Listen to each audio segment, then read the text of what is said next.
Preseason football usually means squinting for signs of a life in a game that doesn't really matter, but this game mattered.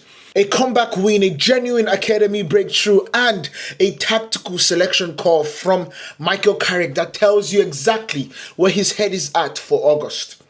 You get, so stick around, guys. We are breaking down the goals, the numbers, and the bigger picture, including what it means for Joshua Zirkzee this summer. So a quick reset before we get into it. This was United's third preseason friendly of the summer. The first game was a loss to Wrexham. The second was a 5-0 shellacking statement against Rosenborg, and Zirkzee scoring a goal and an assist. And the third game was Atletico Madrid in Sweden, where we defeated them 2-1 which was a part of the Snapdragon Cup. If you did not know, Snapdragon is our on front of shirt sponsor. Diego Simeone's side came off a 4-win defeating of Getafe. They defeated Getafe 4-1 behind closed doors. So this was genuinely United's toughest summer game so far. But the squads played. Both squads are still missing talented footballers, still missing their first team, and we understand that. But what we saw today, what we saw yesterday was truly impressive to me. I was impressed. I'm not going to lie to you. And let's start with the first 5 minutes on the club, and United were behind. I don't know how to pronounce his name, but I think it's Ortiz is the last name. Ball into the box wasn't even really a shot, but nobody touched it, and it went into the back of the net with Tom Heaton just not following the ball and expecting somebody to make a touch for him to make a dive or whatever the situation was, and that did not happen. So what we see now is that the way the game was going, you would think that Atletico Madrid would take over the game. They would come out and play football. They would come out and dominate Manchester United. But here's the thing though. The rest of the half was one-way traffic going the other direction. Luke Shaw had a look. Mbeumo had a look. Lenny Yoro and Ahmad had looks. United were doing everything right in the final third, overloading the box, getting boxes forward, generating chance after chance. And Jan Oblak stood on his head to keep it 1-0. He really did. And that's the frustrating side of preseason. The underlying performance was there well before the scoreline caught up to it. In the second half, that is where things absolutely took a turn. 7 minutes into the second half, United get their reward with Shea Lacey. Oh my goodness. What a brilliant footballer we have on our hands. More on him in a second. Drops a shoulder in the box, draws a foul, and it's a penalty. Mbeumo steps up, fakes the goalkeeper, stunts Oblak, sending Oblak the wrong way, and it's 1-1. And it's absolutely perfect in my mind. Then, in the 74th minute, it's Jack Fletcher who does the damage without even touching the final ball into the net. He wins possession back with the sharp interceptions in Atletico Madrid's half. Drives forward and picks out a dangerous delivery into the box. Mbeumo is there again. And it's not the cleanest of finish in the world. It was scrappy and scrambled. But the instinct to be in that position twice in one half is exactly what Carrick wants from his striker. 2-1 United. Atletico had one more say. Hoymond rattled the post late on, searching for the leveler that never came. United saw it out, full time, 2-1. Harry Maguire lifts the Snapdragon Cup. But this is what things we have to focus on. Let's talk about the man of the match, because the numbers back up the eye test. Mbeumo finished the game with 3 shots, 1 key pass, and a cross that found a teammate. He won 2 fouls in the dangerous areas. His set-piece delivery caused problems all afternoon. And defensively, he won every single tackle that he attempted and came out top in 3 of his 5 ground duels. So we have to give credit to Bryan Mbeumo. However, but context matters here. Mbeumo had faded a bit after a bright start last season.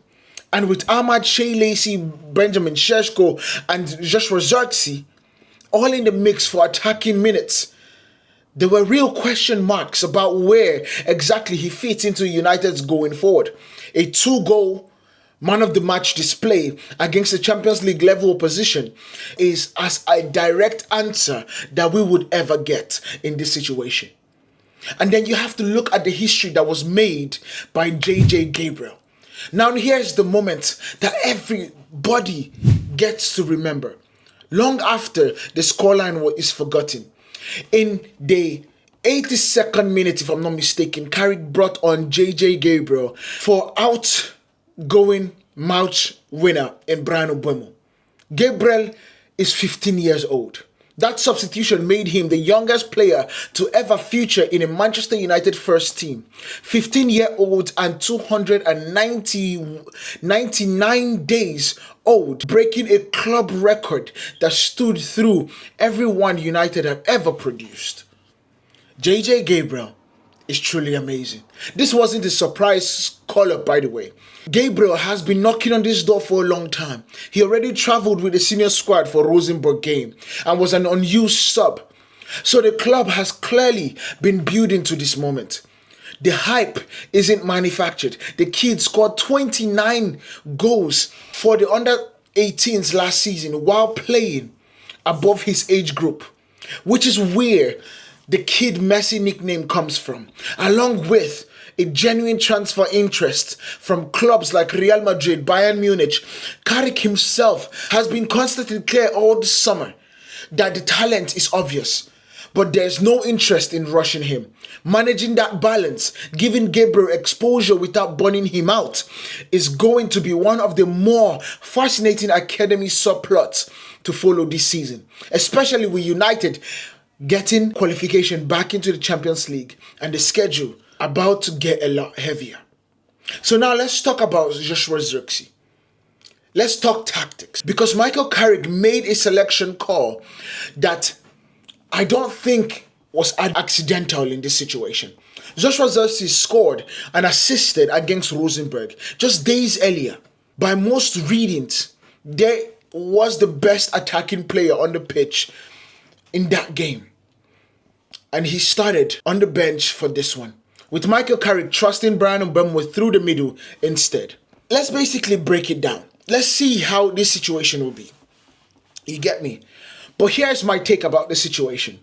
This is a manager telling his squad that preseason form doesn't guarantee you anything once August comes around, and that the number 9 spot is very much still open for competition.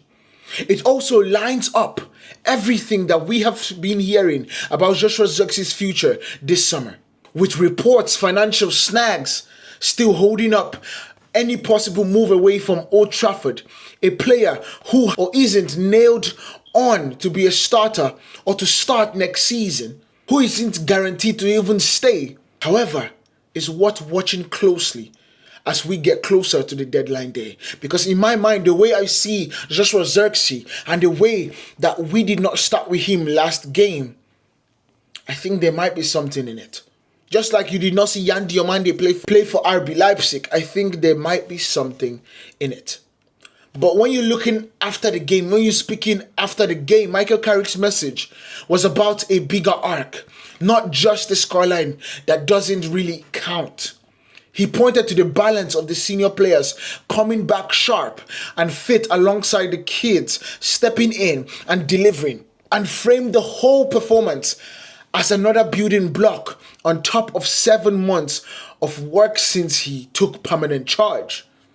He was clear that the group spirit and togetherness feels genuine rather than forced. And honestly, watching United fight back from a fluky opener against a side of Atletico Madrid's quality is truly not hard to believe that this side is getting together, and the camaraderie, the togetherness is absolutely awesome in my mind.